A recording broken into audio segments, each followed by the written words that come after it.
this is a crested gecko. Crested geckos, also called eyelash geckos. Oh. They're kind of neat. The reason they call them crested geckos, they got all those crusts going right down their head and their back, but then they also have little crusts right along their eyes. So they look like they got little eyelashes going on there. Oh, wow. So this is a different shape from our leopard gecko, and this guy's stubby. He doesn't look like he has a tail. Yeah, as we talked about with the leopard gecko, all gecko species, as a defense mechanism, if something grabs onto their tail when they're attacking them, they'll drop that tail. With crested geckos, they're the only species that just won't grow that tail back. Oh, so once they lose it, they've lost it once. Nothing to hurt with them, and if anything, actually out in the wild, a lot of the adults have lost their tail, they think, simply because it started to weigh them down. Oh. They got moving around too much. They got a little bit too much going on in there, so they lost it. The only problem with that is kind of one of their neat features is at the very end of their tail, they got a little prehensile pad on there that they can actually grip with the end of that tail. Oh, wow. So it's kind of a neat little thing. These guys are definitely adapted to climb very, very well through the trees. You can see he's looking up to see if there's a branch for him to jump onto.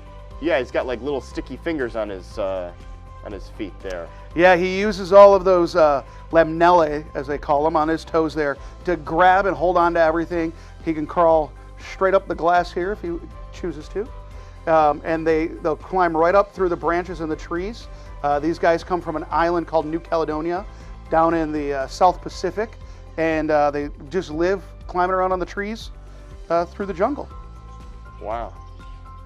Cool. So another sort of creature that needs a higher habitat versus a wide habitat. Correct. Yeah, they're going to want to keep climbing up and down through those trees to be able to hunt for food and find safe places to get away from any predator. So having that height gives them an ability to utilize their space a little bit more effectively. Got it.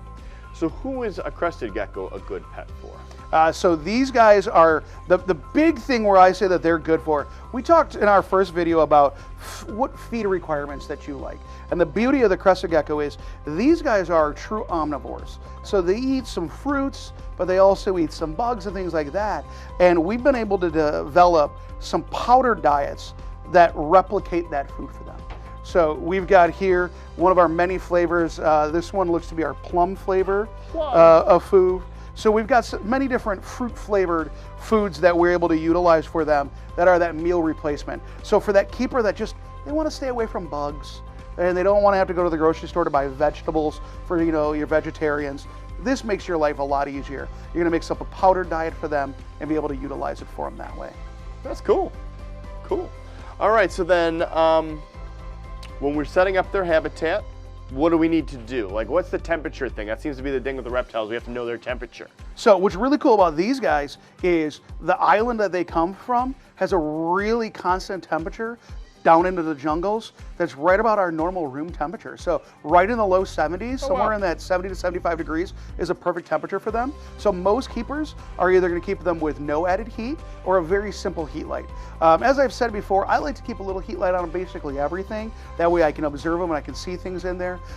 So a small little heat light on there, or even one bulb. Yep, and a low wattage bulb, or even one of like the LED bulbs that's meant for growing the plants inside of terrariums. Those will work well because a lot of people like to set these up as a naturalistic terrarium, so that way we can see all those live plants growing inside of there and get that little slice of nature, just kind of like that frog setup we were talking about. Cool. All right. Wow. So it makes it very easy if we don't have to manage the temperature the same way all these other reptiles have it. Exactly. We still want to be aware of the temperature in there and those kinds of things. You know, if all of a sudden we've turned on the air conditioning in summer and cooled that house a little bit more than we had recognized, so we still want to be aware of it, you know, those kinds of things. But for the most part, these guys are going to be a little bit more tolerant of just our standard housing temperatures. That's nice. Okay.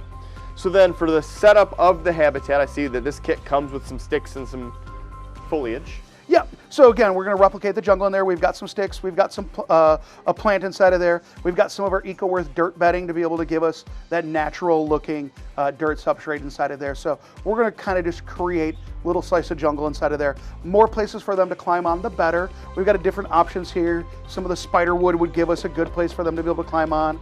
We've got nice flat pieces of wood, easy for them to sit on and feel that they got some nice places to be able to cover into. As you can tell by his colors, little pieces of wood like this are perfect for him to camouflage right into. Oh, yeah. These guys are going to have various shades of browns, oranges, and reds to be able to kind of blend in with those wood looks.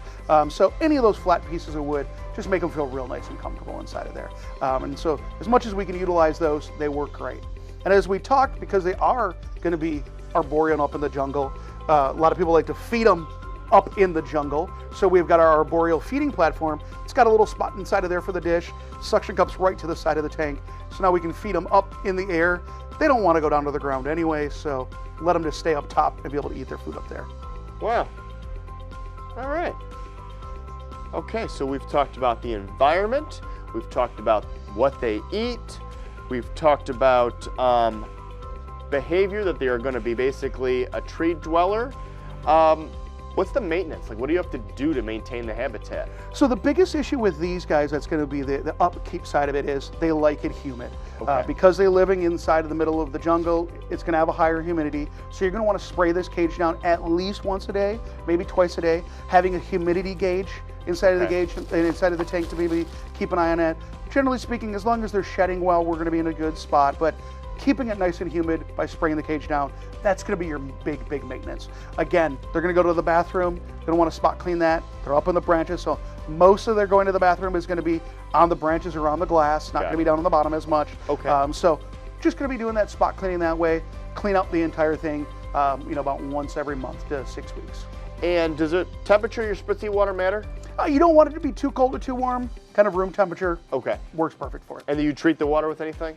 Again, great idea to keep it treated with some ReptiSafe, just to make sure that we're not putting any extra chemicals in there. Plus, if we're spraying this cage down all the time, if we spray it in there with anybody who's got hard water, it's going to leave water spots on there. So using the ReptiSafe will help reduce those water spots. Got it. Cool. Anything else we need to know about the care of one of these sorts of creatures? The care of these guys is pretty simple. Again, they don't need to be handled all the time, but they're generally going to be pretty easy going about it. Just make sure you always keep your hands, out in front of them, stay close to something that they can jump on, that kind of a thing. But pretty simple, feeding them a powdered diet, keeping them nice and humid. Handle, isn't a high need, but they can take a fair amount of handling and go good with it. Got it. Got it. Cool.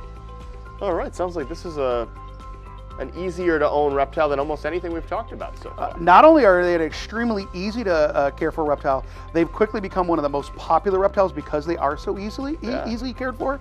And in all honesty, up until about 1994, they thought these guys had gone extinct out of the wild. Oh, wow. Nobody had been exploring on New Caledonia, so they thought they'd just all gone extinct. And now they've quickly, in 30 years, become one of the most popular reptiles in the entire world. Got it. And these are all captive raised, yeah? These are all captive raised, in captivity. People like to breed these, easy to breed. Females will lay 2 eggs every month during their breeding season, so pretty fun little creatures to keep. During the breeding season, you can keep your males and females together. Usually in the off season, you want to give them a break, have a separate cage, let them kind of separate out, that kind of a thing. Is there an easy visual to tell a boy from a girl? The males, again, will have bulges at the base of their tail. Okay. So you'll be able to notice those.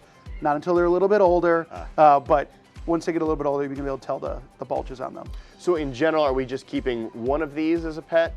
Yeah, they do well unless you have large size cages. They're going to do well by themselves, but they do go together well for breeding during those breeding months. 4 to 5 months, they'll go fine like that. Okay, cool. Wow. So that's a crested gecko.